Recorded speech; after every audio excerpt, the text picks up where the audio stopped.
It's longer time. Yay!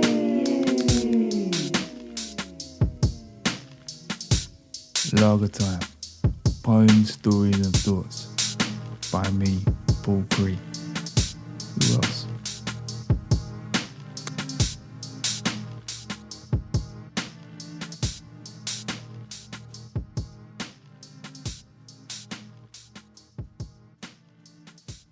Greetings.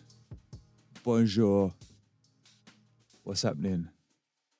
Welcome to Lager Time. My name is Paul Cree.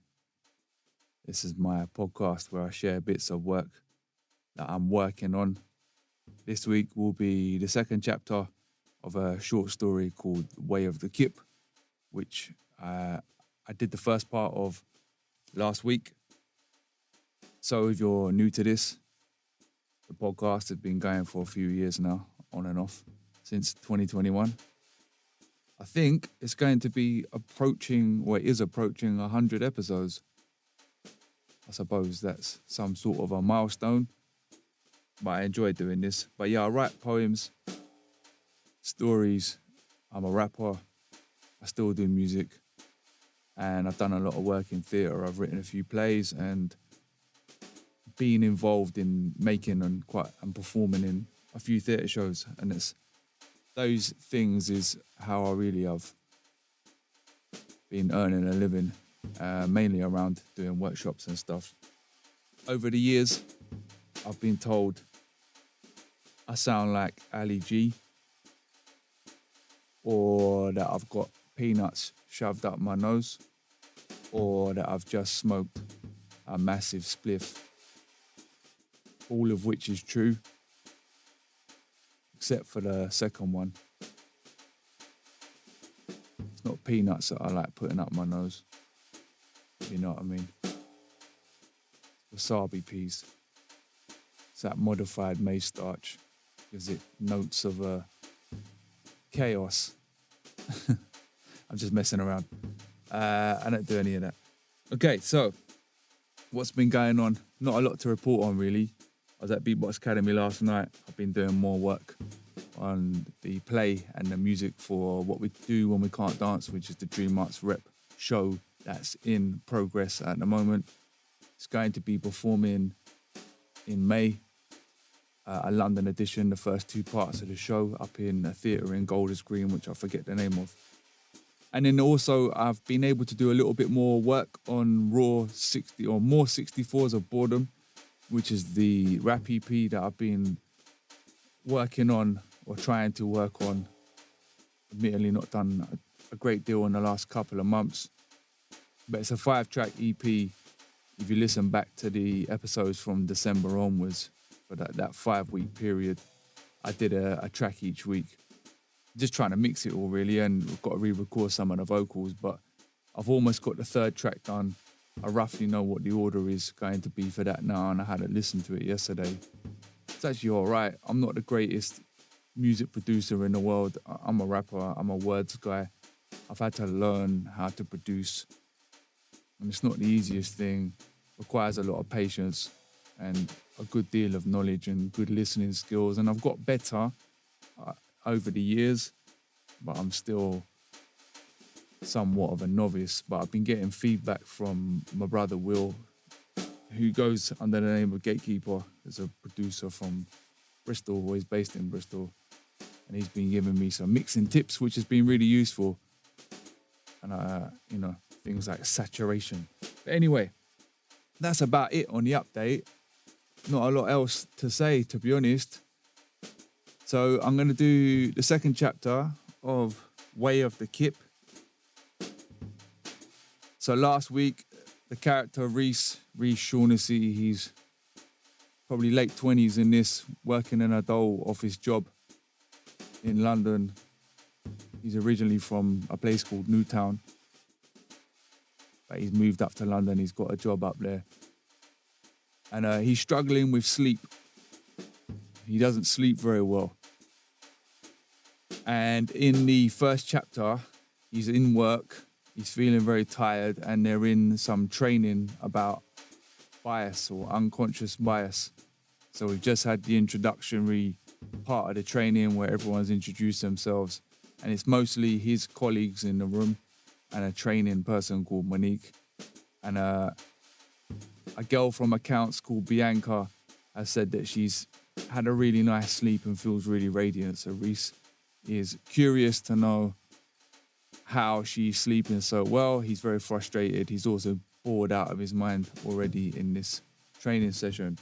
So we're going to pick it up from the training session and then we're going to go from there.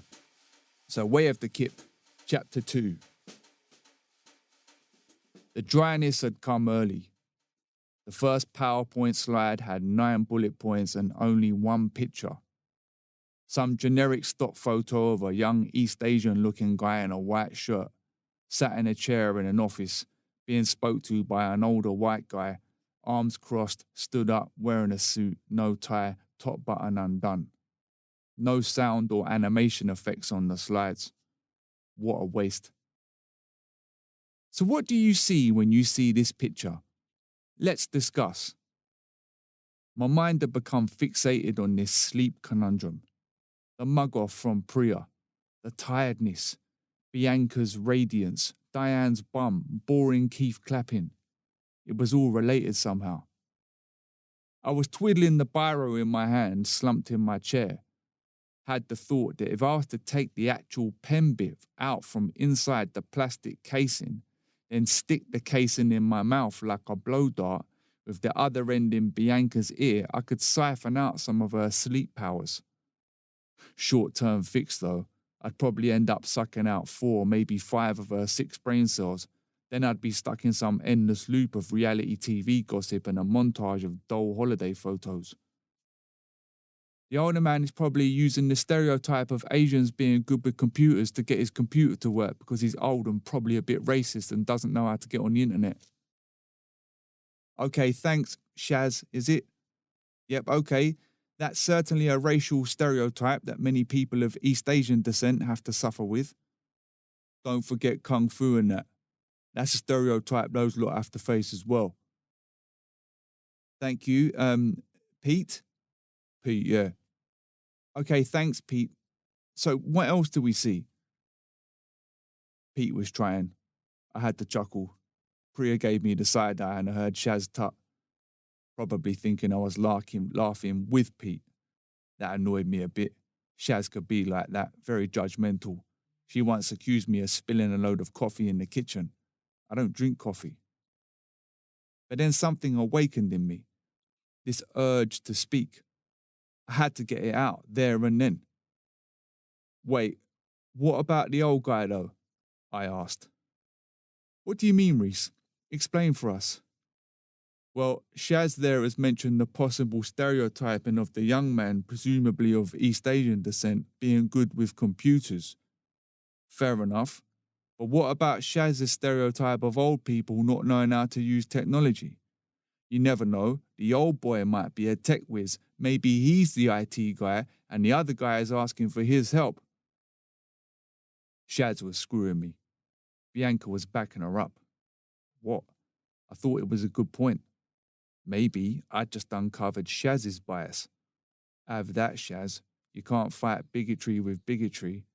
As for you, Bianca, lie down before you hurt yourself. Maybe you can have a lovely restorative sleep whilst you're there. That's a valid point, Reece. Stereotypes come in many forms. Bosh. That's right. Thanks, Monique. I was enjoying the validation. She continued. So what do you think is going on in this picture?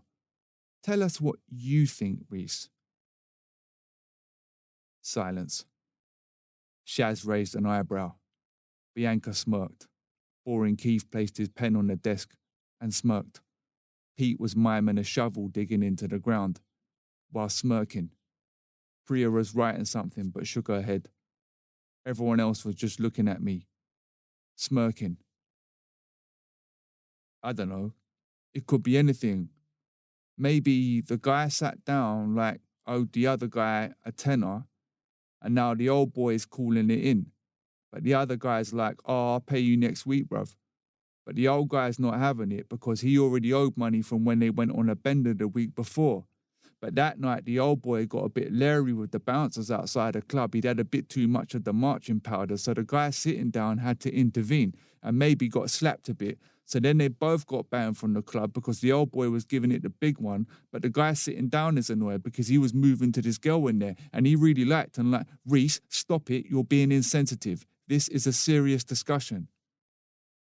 Priya again. What did I do?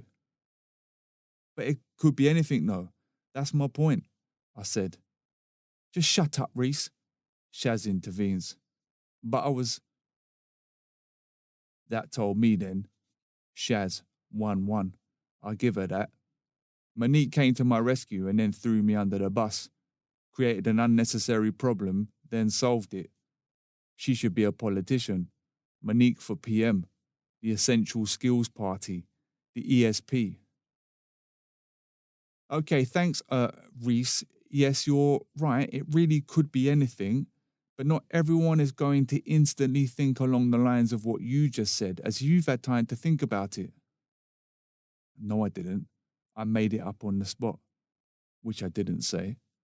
Often, our judgments come from the unconscious as opposed to the conscious. Ultimately, it speaks to our internal biases, which we're looking to interrogate here.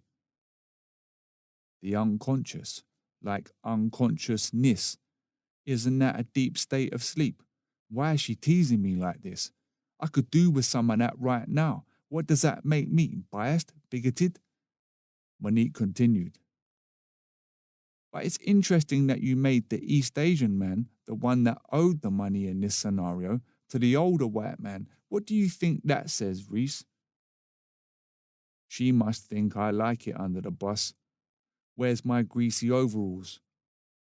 Priya turned her head to me. I just shrugged my shoulders in defeat. Must be biased. I don't know, I said. Fortunately, Monique spared my blushes and moved it on. She went into some segment about the different forms of discrimination and provided a few examples where it had been prominent in the culture, like minstrel shows. Reminded me of my nan having those figurines on the wall above the telly. So my grandparents were bigots then. Too much Bovril in the 50s, unsalted gammon and mashed potato. Classic bigot. In what was an exhaustive PowerPoint slide with no sound effects or animations, which included all sorts of TV and film references, I was disappointed that Blue Peter didn't come up. Not that I thought that show was harbouring deep-rooted prejudices, I just felt like I needed a decent excuse for the irrational resentment I've always felt towards that melt parade, its jarring presenters and their impossible to make DIY stuff. Tracy Island can be devastated by an earthquake for all I care. As if all you ever needed was a cornflakes packet, some sellotape and a few felt tips. Yeah, and a rest. It kept me awake at night. Like everything else. As the session wore on, all I could think about was sleep and Blue Peter and not making a plank out of myself in staff training sessions. Solving this sleep issue, Bianca's great sleep. I had to talk to Bianca. Find out what her secrets were. I really needed a kip. If I could just have one decent kip. No, wait. Learn the secrets of good kip technique. The way of the kip. Like some kung fu film. That's it. That's the one. So long as I wasn't sleeping well, the world was a worse place, full of bias swimming around in, like bile and brine and brandy. The soup of bias. Sounded like something from a French restaurant menu. Probably my unconscious talking there again. Bigot.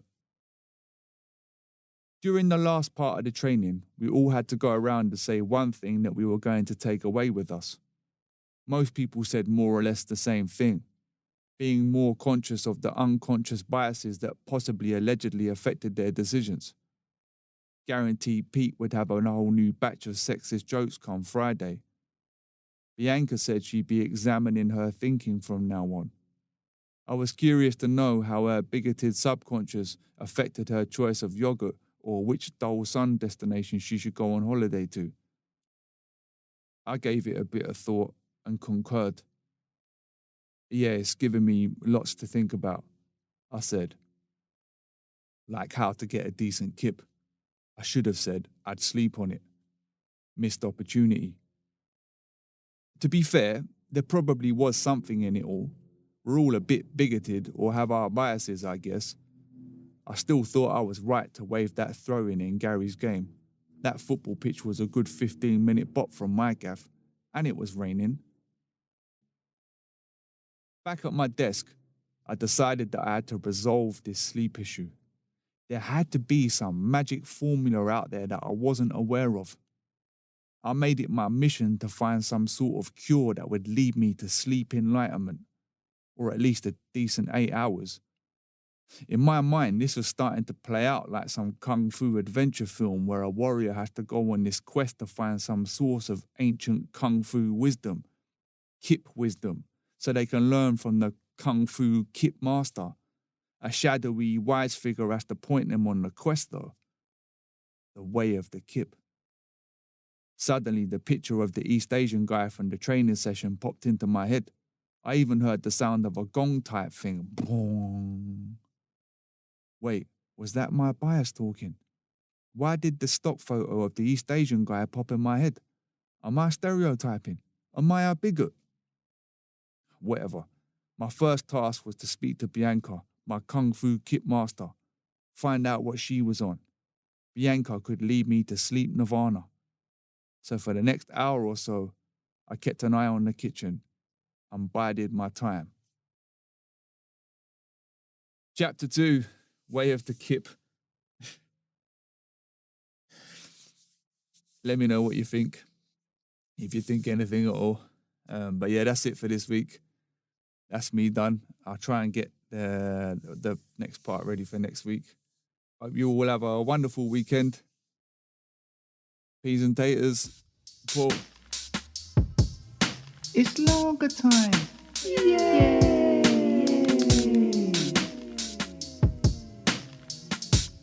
Lager time. Poems, stories and thoughts. By me, Paul Cree. Who else?